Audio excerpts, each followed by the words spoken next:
I wasn't born into wealth, and I didn't stumble into fortune by accident. I became a millionaire because I changed how I thought, how I lived, and how I worked.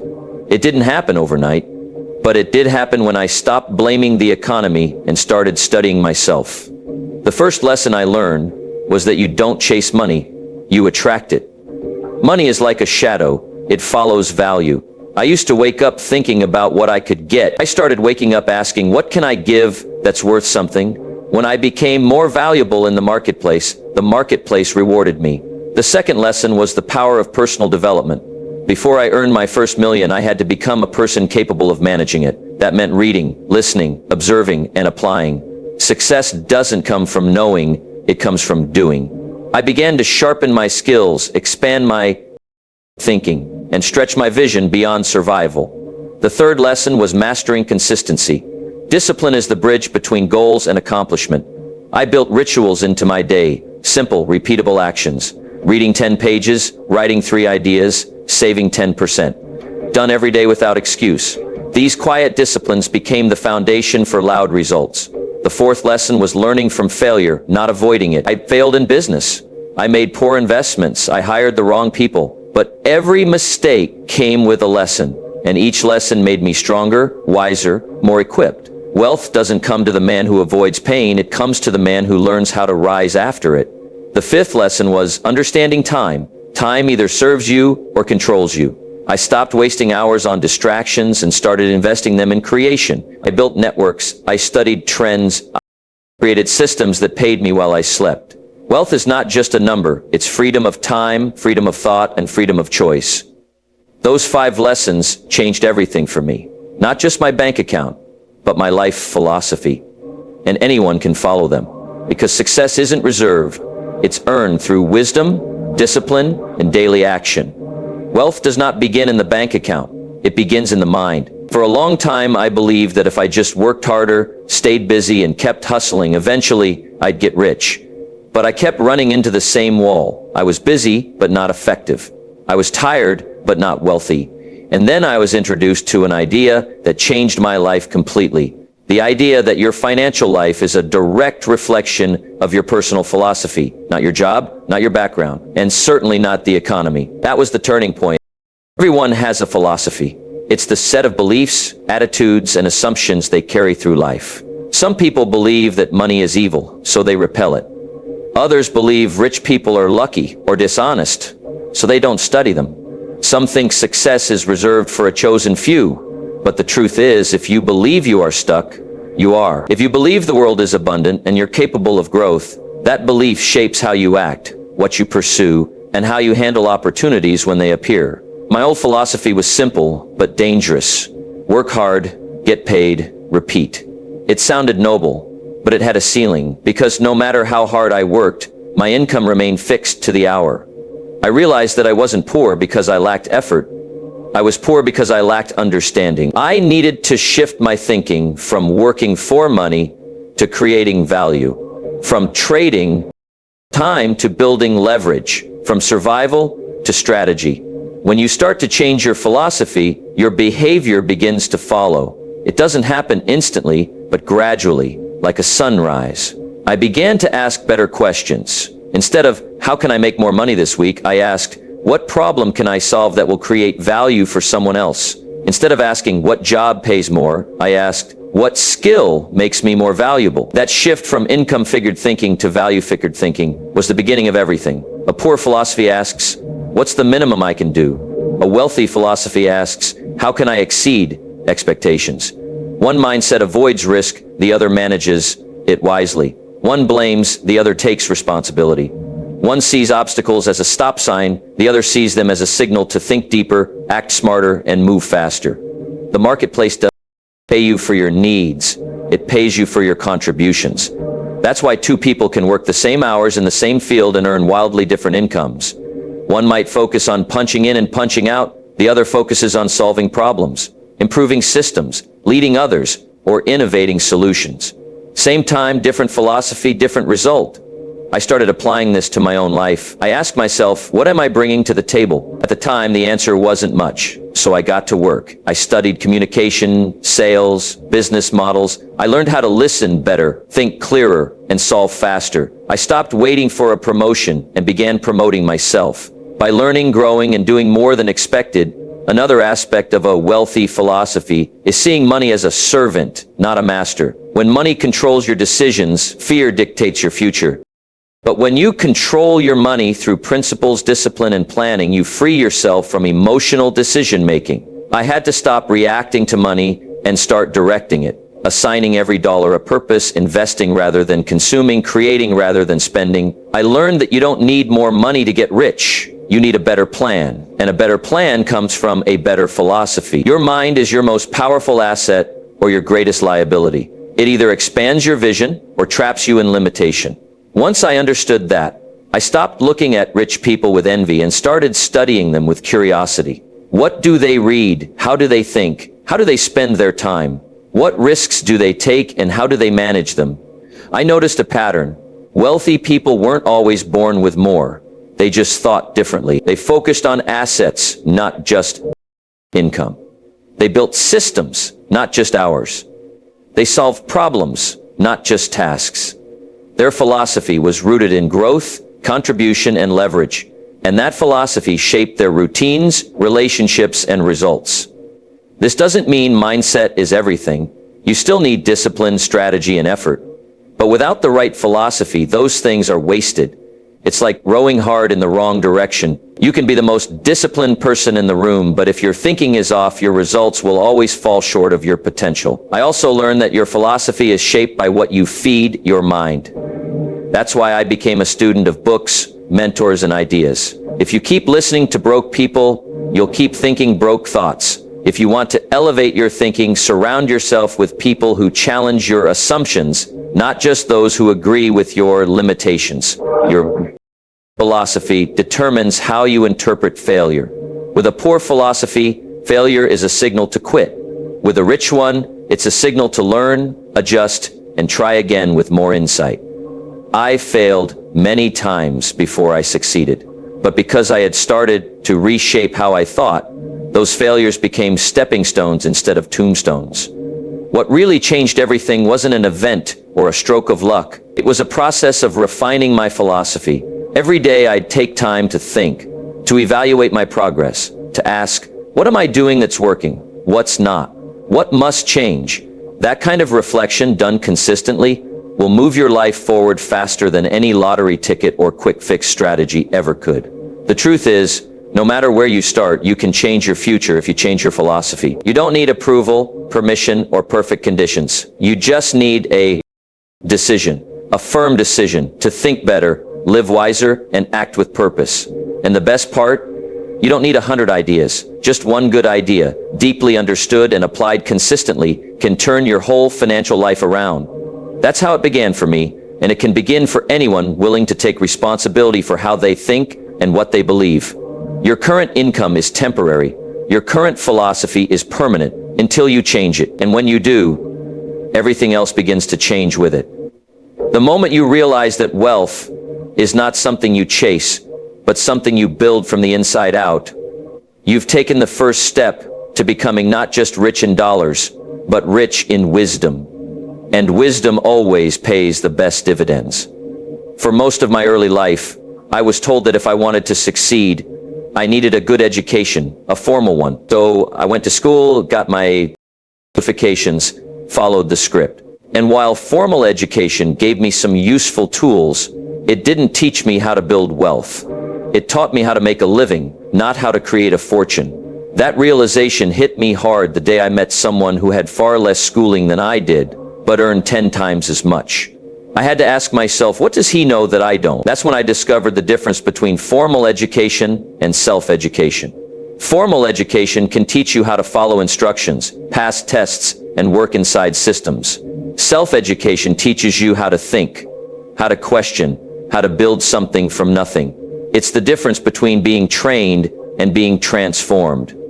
I started to understand that school may open the first few doors in life, but it's what you learn after school on your own that determines how far you go. The turning point for me was when I picked up my first personal development book. It was small, simple, and didn't come with a diploma. But it carried an idea that sparked something deep within me. The idea was that if I would just commit to learning something valuable every single day, my future would no longer be a gamble, it would be a guarantee. From that day forward, I became a student again. But not in a classroom. I became a student of life, business, communication, human behavior, leadership, wealth, and value creation. I read books on sales because I realized nothing happens until something is sold. I studied business models so I could understand how money flows. I listened to speakers who had lived through failure and success and wrote down their principles like sacred notes. I watched interviews, took courses, attended seminars, and asked 100 questions to people who were ahead of me. I wasn't interested in gossip or entertainment. I was interested in wisdom. I was building myself, brick by brick. Self-education is not just about learning facts. It's about shaping character. It's about learning how to discipline your emotions, manage your time, communicate your ideas, and serve others in a meaningful way. These are things most schools don't teach, but in the marketplace, they are the difference between staying stuck and standing out. I learned that your income rarely exceeds your level of personal development. If you want more, you have to become more. It doesn't mean changing who you are, it means expanding who you are. Becoming sharper, clearer, more confident, more useful. I saw this truth play out in my own life. The more I read, the more my thinking matured. The more I listened, the better I communicated. The better I got at solving problems, the more people paid me to solve theirs. At first, the results were small. An extra opportunity here, a better deal there. But over time, those small advantages compounded. I was growing faster than my peers because I was feeding my mind every single day. And just like the body responds to regular training, the mind responds to regular input. You don't become wealthy by accident. You become wealthy by preparing yourself to handle wealth. That preparation happens through learning daily, intentionally, and without shortcuts. I also realized that in a fast-changing world, the learner has the edge. Technology shifts, industries evolve, economies rise and fall. But the person who keeps learning, keeps adapting, while others complain about how things used to be, the self-educated person is busy adjusting and thriving in the new landscape. That's what self-education does. It gives you flexibility, resilience, and vision. I still value formal education, but I know that it ends with a certificate. Self-education doesn't end. It compounds. Every book you read, every lesson you apply, every principle you live by, it builds. It may not show up immediately in your bank account, but it will eventually show up in your confidence, your decision-making, your reputation, and your income. The best part is, self-education is available to everyone. No one can stop you from learning. You don't need permission to pick up a book or listen to a mentor. The tools are there, the knowledge is there. The only question is, will you become the kind of person who grows beyond your job description, who expands your thinking, and who becomes so valuable that wealth is not a hope, but a byproduct? For a long time, I thought success would come from a single breakthrough. One big deal, one lucky moment, one brilliant idea. I imagined wealth as an event, not a process. But that kind of thinking kept me chasing the extraordinary while ignoring the ordinary. I was looking for magic, but I missed the power of method. It wasn't until I embraced the truth that fortunes are built on habits, not events, that my life started to shift. Success, I learned, is not about what you do once in a while. It's about what you do consistently. The millionaires and leaders I studied didn't rely on luck or sudden windfalls. They had routines, disciplines, simple behaviors repeated daily. It wasn't glamorous, but it was powerful. They understood something most people miss. The small things, done well, done often, shape your future far more than the occasional grand gesture. I started applying this principle to my own life. Instead of setting goals that were exciting but vague, I created systems that were specific and doable. I didn't say, I want to be a millionaire. I said, I'll save 10% of everything I earn, every time. I didn't say, I want to become a great communicator. I said, I'll study communication for 30 minutes every morning. I didn't hope for more clients. I made 5 new calls every single day, even when I didn't feel like it, especially when I didn't feel like it. That's the thing about habits. They aren't emotional. You don't have to feel inspired to do them. You just have to do them. And once I started showing up for my habits started showing up for me. They became like invisible hands, guiding my progress, pushing me forward, even on the days when motivation was nowhere to be found. Discipline took over where emotion used to run the show. One of the biggest changes happened in my finances. I stopped spending mindlessly and started tracking every dollar. I developed a habit of reviewing my income and expenses weekly, not just monthly. It was uncomfortable at first, but over time it gave me clarity. I began to see patterns. I saw where I was leaking money. I saw where I was underinvesting in my future. That awareness gave me power. I wasn't guessing anymore. I was deciding. Another habit I built was daily reflection. At the end of each day, I would write down what I learned, what I accomplished, and where I needed to improve. It didn't take long, just 10 minutes. But that one habit kept me aligned. It made me honest with myself. It reminded me that progress isn't measured in weeks or months. It's measured in steady forward steps. Day after day, consistency isn't just about discipline. It's also about trust. When you do something long enough, you start to trust yourself. That inner trust builds confidence, and confidence is attractive to clients, to partners, to opportunities. People don't invest in someone who's erratic. They invest in someone who shows up, someone who follows through, someone who does what they say, even when no one's watching. In the early stages of my journey, nobody clapped for my habits. Nobody noticed them. There were no headlines, no praise, no validation. But that's the beauty of it. Habits don't need an audience. They just need your commitment. Quiet consistency will do more for your future than loud intentions ever will. The challenge is that habits take time to reward you. You may not see results in a week, you may not see them in a month, but they are working silently beneath the surface. Like seeds in the soil, they don't sprout the day you plant them. But keep watering them, and one day you'll see what was growing all along. That's what happened to me. The things I started doing in quiet eventually produced results that spoke loudly. Looking back, I can tell you the truth.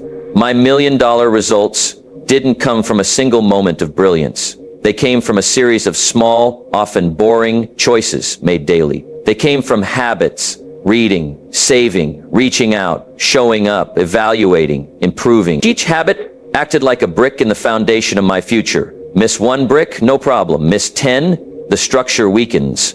But if you lay a brick every day with care and consistency, eventually you build something strong, something that lasts.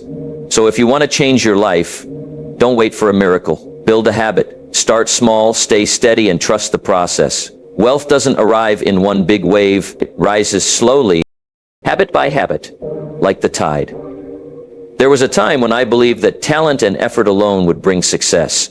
I thought if I worked harder, smarter, and faster than anyone else, the results would speak for themselves. And for a while, that approach got me noticed. I was competent, I was dependable, but something was missing. No matter how skilled I became, no matter how many hours I poured into my work, there was a ceiling I couldn't seem to break. That ceiling wasn't about skill, it was about people. Specifically, the people I was surrounding myself with, and more importantly, the people I wasn't learning from. The breakthrough came when I stopped trying to be the smartest person in the room and started trying to be in rooms where I wasn't the smartest. That shift changed everything. I realized that your environment is a silent architect of your future. It shapes your standards, your language, your goals, and your expectations. When you surround yourself with people who challenge you, who live at a higher level, who think bigger and demand more of themselves, you either grow or you go. And I chose to grow. I began to seek mentors, not necessarily people with impressive titles, but people with impressive lives. People who had been where I wanted to go. People who were living proof that what I dreamed of was possible. Some I met in person. Others I met through books, seminars, and recorded talks. But each of them expanded my thinking. They helped me realize that the biggest transformation happens not through information, but through association. One of the early lessons I picked up was this: success is not a solo sport. It's a team effort. Even if you're building something on your own, the quality of your conversations, your counsel, and your community will determine your trajectory. I started listening more than talking. I stopped trying to impress and started trying to learn. And with each interaction, I picked up something new: a strategy, a mindset, a warning, a shortcut, or simply a reminder to stay the course. There's something powerful about proximity. Being close to people who think at a higher level elevates your own thinking. Their language becomes your language. Their habits become your standard. Their vision becomes your inspiration. I remember attending a small mastermind group, just 5 people sitting around a table, each talking about their goals.